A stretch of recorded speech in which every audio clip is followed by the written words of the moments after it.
10 minutes past 8.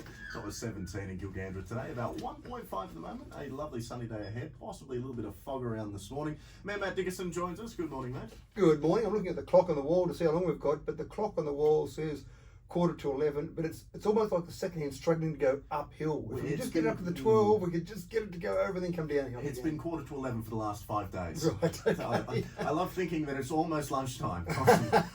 I'll keep track of the time, but there's no need to worry. We're in a time warp here. However, we'll have to be more careful than we were, I think, the last time you were in. We sat here for about 20 minutes, so we'll just tone that down ever so slightly. The thing at the top of the list that I know a lot of people have mentioned is you've relocated the council meeting for this Thursday to the theatre. Are you planning on putting on a show? Well, it's a show, and we're not even going to charge a ticket price. Wow, so okay. What a great opportunity to come along to the theatre and watch a council meeting in comfort. I actually went to the theatre last night. The Melbourne International Comedy Festival was on. Oh, of course. It's not a comedy event on Thursday, so don't get excited. It's going to be the same as last night. Quite a change in agenda. That's right. Yeah, right. But it's a chance for people to come along. We do have a public gallery in our normal chamber.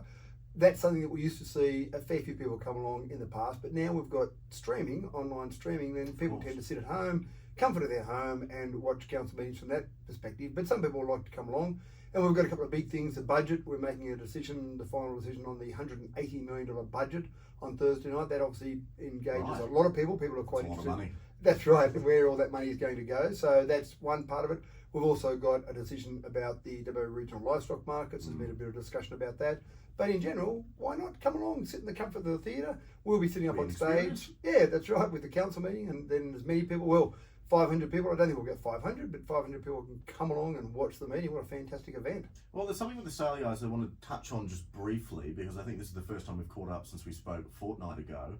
There's been words going around that the sort of the change in the amount of money that is lost from the sale yards each year is solely because of depreciation. What do you think of that? Not solely because of depreciation, but the accounting standards that we have to abide by in terms of local government has to abide by accounting standards put in place by the state government. And when you look at those accounting standards, we've got to account for depreciation, and the state government more or less sets the rate of that depreciation.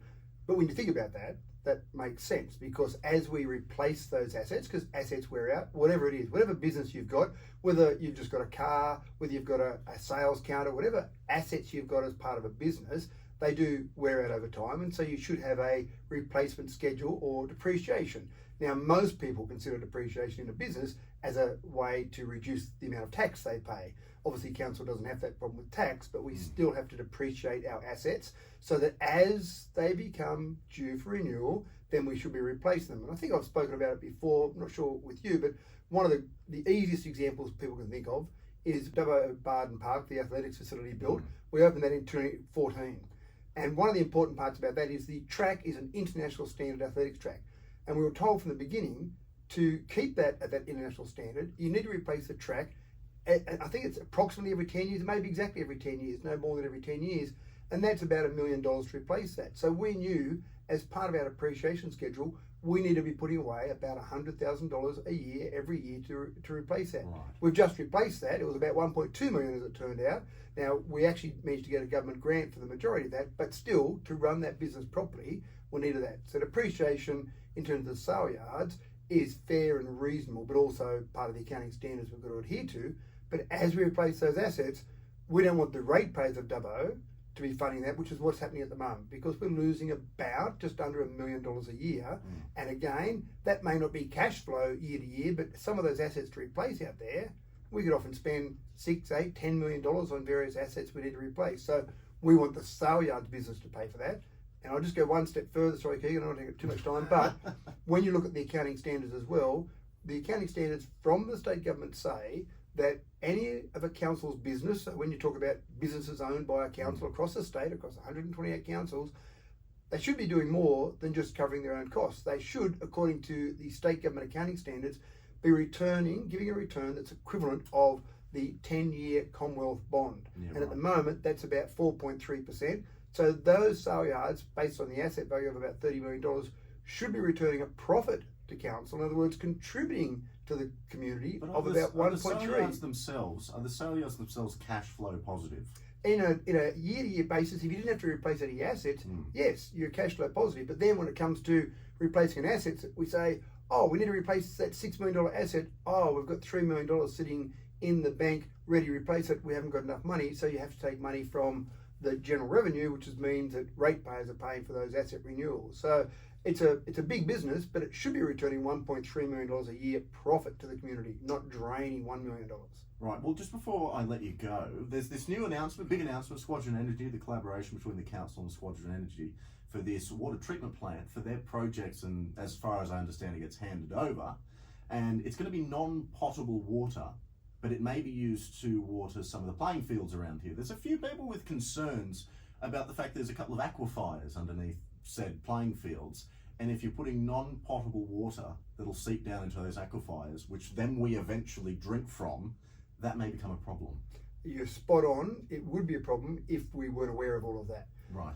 The whole idea of this advanced wastewater treatment is we get water that goes through our sewage treatment plant now, and there's a whole lesson around the word sewage or sewerage, which I won't worry about wasting your time with now, but there is a distinct difference between those two. That's right.